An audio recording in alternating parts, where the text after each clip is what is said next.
Also, just randomly, because I saw that this happened recently, shout out to Trevante Citizen for committing to McNeese State, back home for him in the state of Louisiana. Hope that things go well for him. Wished it could have worked out in Miami, but that knee injury and 2 years off, and decided to start things afresh at a little bit of a lower level program, but back home in Louisiana. So that was just a thing I saw on the timeline last week, I want to say. So shout out to him. Congratulations for that. And hopefully it works out, man. We found out this week, and we already knew that the time was coming when the NCAA was going to have to pay the piper, as they say, or pay the player in this case. And the settlement's something in the range of $2.7 to $3 billion, and they're going back retroactively 10 years for name, image, and likeness. And the ACC settled their portion of it and signed off, as the Big 12 did this week. So any thoughts about that? Certainly, I think that most of us think that it's justified. Of course, these players have toiled and earned the money. I mean, absolutely. I find it interesting that the ACC hopped on board and signed off on it so quickly. You know, again, I think,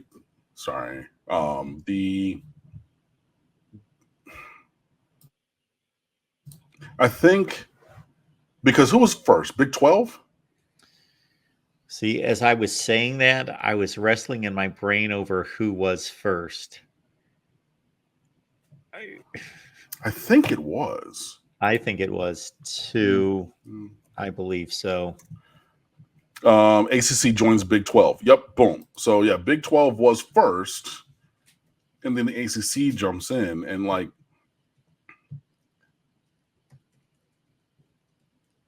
to my mind, this further separates the ACC from the SEC and Big Ten in just the overall landscape of the sport and everything.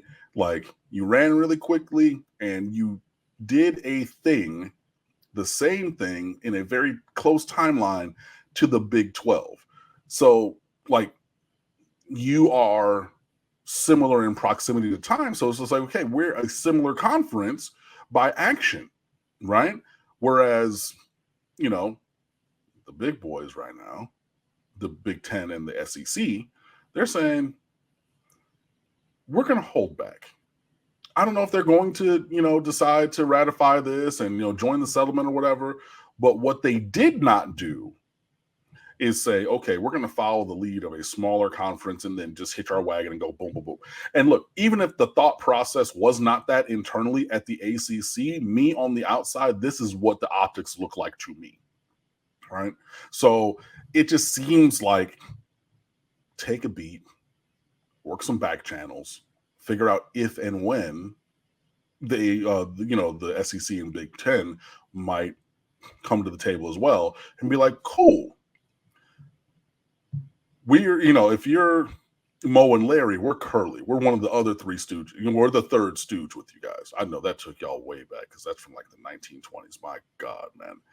Anyways, but like, you know, we're, you know, if you're Kelly and Beyonce, like, I'm Michelle, you know, I'm the third one in this group. I'm here and I will show up and people will be like, oh yeah, that's Beyonce and Kelly and the other one. Yeah, but you might not even know the other one's name. Her name is Michelle, by the way. But you know, you always see the other one there with the other two, right? That's what I would have done if I was the ACC. Fine. I know in our position, we are not the big dog, but what we're going to do is walk like the big dogs, talk like the big dogs, and be around the big dogs so that, you know, tacitly in your mind, you associate us with the big dogs. What they've done is say, we're not big dogs, we're little dogs. So like, I live by a park here in Fort Lauderdale, and they have dog, you know, enclosures, you know, people bringing their dogs, run around, and they have two separate ones. They got one for the big dogs, the Huskies and the Greyhounds, and they got one for the little Yap Yap dogs. They have different entrances and things because you don't want those dogs. But yeah, you say, okay, cool. I see the big dogs over there.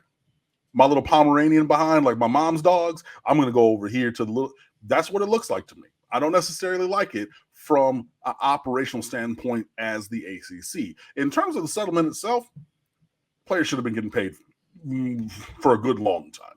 So I'm definitely, behind that movement. I think that they work hard enough. Like I saw it when I was in college. If any of you have been, around college athletes and everything, think, oh yeah, it's not a job. Do what they do on the schedule that they do. And tell me that that's not a job, bro. Come on, man. Like, yeah. So yeah, I do think that the settlement is good in that they should have been getting paid. And I know that it is not what it should be, but shout out to EA Sports for compensating people, the players to be in the college football game, which I've already pre-ordered. I will be playing, and I'm super duper excited. My boy Fred Purdue just texted me and said that the team builder create a team function will go live early in July. So I will be online on this here computer building team. I don't know what we're going to do. We were talking about a couple of different fictional teams that we could build. I might bring back a fictional team that I had built way back previously. I still got my old PlayStation 3. I might even load that up and look at all the demographics and everything. Hopefully you can create your own logo with more with a greater ability to have it seamlessly integrate into the game, because before you had to basically just use stock NCAA logos the generic logos were the worst. So I was like, I'm not going to do that. But my 27-time consecutive national champions, the North Sparta State Spartans out of Texas. So I had that recruiting base, and I used the Michigan State Spartan head logo. So we had green in there with some gold and everything. So I might bring back North Sparta State. There's another one that Fred was talking about that we might do. I'm not going to tell you what that one is. But anyways, the point of all of this, before I digressed about the video game, is paying players. So I'm glad that the current players are getting paid so that we can get the video game back, and then also retroactively doing the settlement to rectify some of the wrongs for others who were not previously paid, I believe is a step in the right direction. And also the ACC kind of looks like little dogs because they jumped on it a little bit early when the other ones, the big dogs are still mulling, how to respond to it. But, an answer on a couple of levels, I guess. As you were moving through entertainment history from the Three Stooges up to Beyonce, I was going to slice it somewhere in the middle to say you've got Frank, Dean, and Sammy Davis Jr. as the Rat Pack. And then you got Joey Bishop, who was always there, but he was part of the Rat Pack, but he wasn't one of the big dogs. I just figured I was trying to think of threes because, sure, yeah, you hit it better than I did. In the theme. But no, hey, same kind of idea. But yeah, that's an interesting thing for sure. All right. We've got our buddy Leroy the Black Ninja Turtle here. Appreciate the contribution. Sir, is it too early for us to be worried about the recruiting rankings right now? Because we are ranked number 27 now, and it is not great. Yes, it is too early. And I mean, it's just, it is too early. There's so much of this cycle to go. Early signing is December. I don't even know for this year.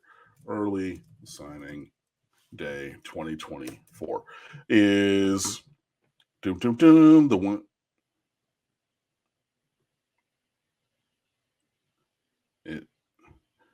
Football's early signing period moves up 3 weeks. Okay. Let's click on that AP News one really quickly. Boom, boom, boom, boom, boom, boom, boom, boom, boom, boom, boom. Oh, that's right, because they wanted to get it away from like championship weekend. Yeah, so they moved it up. It's like early December, I want to say. So we'll call it 6.5 months from now, conservatively. That's the first time that high school players can sign for this cycle. So there's lots and lots of time between now and then. The official visit window or the official visit season window opens in a couple of weeks. So actually next weekend, May the 31st, I'm looking on, the Inside the U 247. So you have Jabari Antoine from Louisiana, a 4-star corner committed to LSU. He's coming down. Zion Grady, an edge from Enterprise, Alabama. A linebacker, his teammate, Eric Winters from Enterprise, Alabama. 4-star edge rusher, Javion Campbell, 6'5", 265 from Kentucky. Byron Lewis, the lead running back at American Heritage. Brock Schott, who's committed to Miami as a tight end. Hayden Lowe, another big edge rusher from Westlake Oaks Christian in California. Luka Gilbert, the 6'7", tight end that's committed to Miami. Tyler Williams, the wide receiver from Riverview, Florida. Ezekiel Marcelin from Miami Central. A kid from to Kalen Muix, the most recent commit. Didn't even mention him. TK Muix, 6'6", 340, looking like he wants to be Anez Cooper 2.0, is a gigantic human, but only ranked as a 3-star. And hey, if I get another Anez Cooper, if I get like 5 or 7 Anez Coopers on my offensive line, I don't care if they're 3 stars, if they play like that. You know what I mean? Aiden Andick from Ruston, Louisiana. Andrew Purcell, a fast athlete from so like 4 guys from Enterprise, Louisiana are coming down. And like that, those are the visitors just for next weekend, the first weekend of this official visit spring window. And the list goes on and on through the rest of it, right? So if you think back to years previous, a lot of movement happened over the summer. Wasn't it last year or the year before, Mark, that I said, if Miami doesn't have insert number of recruits by July 4th, it's time to hit the panic button. And they hit that button, or they hit July 4th, and we did not have that number of commits. And then we got like 2 July 6th, 2 July 7th, 1 July 8th, and 2 July 10th. You know what I mean? Like, there's still plenty of time, bro. Plenty of time.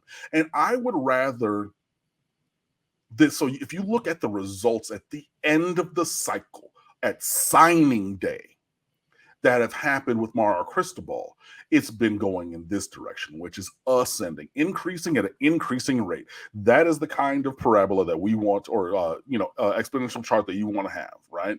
So it starts low flat, and then it's increasing at a higher increasing rate, so it goes up like a rocket ship. That's what you want it to look like. This is the complete inverse of what happened during the Mark Richt and Al Golden tenures. Because if you remember, at this time during those tenures, invariably, Miami was number 1 in the country. And then what happened? Start losing games, and it was decommitment U, when the decommit list was one of the better All-American teams you could put together from the high school ranks. And then Miami ends up with a 15 to 22 ranked class, right? By doing the work early, and then trying to play defense by performing well, and it didn't work. So I'm completely fine with changing the paradigm and saying, hey, we're going to take our time and build slowly to get that momentum and eventually get the guys that we want in the end to build the class that we want to have. So short story long with that, yes, it is absolutely too early to be concerned. Check back at National Signing Day, or early at the early signing period at the beginning of December. Then let's talk about how things look. Then let's talk about who's committed or about to sign. And I'm pretty sure, without throwing specific names out there, because I'm not going to make that kind of mistake, but in a general sense, I think that when we look back at this 6 months from now, you and I and everyone else who's a Miami Hurricane fan will be in a much better, happy place with the state of recruiting then when it gets time for people to sign than they are now, before any official visits have even taken place in this cycle. Okay. I was going to check you on Richt, just saying that I thought he did better than 15 to 22, or whatever you mentioned there, 15 to 20, something in that range. Maybe a little bit better. I mean, a little bit, but not too much. 16 would have been his first class? Yeah. He went 22, 13, 8, and 17. Fact. I mean, and that's pretty good. But also by the time that he had gotten to that 8 class, we did. Actually, no, I was going to say that we transitioned away from early commitments, but not really, because we got Lorenzo Lingard early in that cycle, and then also Avante Williams, his younger cousin, and things. But but again, that's the one single digit class that he had and the outlier to the group. So 13 to 18, slightly better, but not necessarily where you want it to be, as opposed where I think that Miami should really be, in the single digits. And I mean, just like this last class that signed, the 24 class, 6 nationally. If we go back to his tomorrow's first class, his first full class, the 23 class, 8 nationally. That's what I'm talking about. So right now, today, ranked 27, not concerned. Talk to me after everybody's signed, and if it's not like a low single digit number, which I'm pretty confident it's going to be, especially if we have the kind of season that I believe that we're going to have, I think that we're going to be in a good spot. And even without incredible on-field performances, again, in his 2 full classes, not that little piece of class that he got, with the Nigel Kelly class, which he was really the guy, but then got injured. That transition class. But the 2 full classes, he was here for a full year, 8 and 6. So even if we just hit average for Mario Cristobal and end up 7 this year, that's holding par. That's like holding serve. You know what I mean? Like, yeah, no, I believe it's too early. I know what you're saying, and it would be nice if we were able to recruit. Who did it the best? Mac Brown at Texas. He was the best one of doing it early when he brought in all the top guys to junior day at Texas and would leave with 23 commitments. And then he would chase down a couple national dudes and end up with a very highly ranked class. It would be nice to set it and forget it and know that all of our favorite local players and, guys that we wanted were like in the boat already.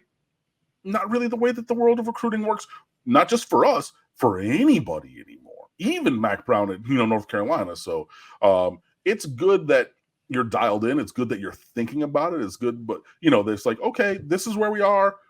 Just making a note of it. But yeah, I will say again, I really believe that by the time that signing day comes around, we're going to be in a really good spot, bro. Let's celebrate with Falconer here. Personal shout out to daughter number 1, who just graduated from Boston College on Monday. Spent some time in the end zone on their terrible fake turf. Love getting in the end zone. Proud papa, as well you should be.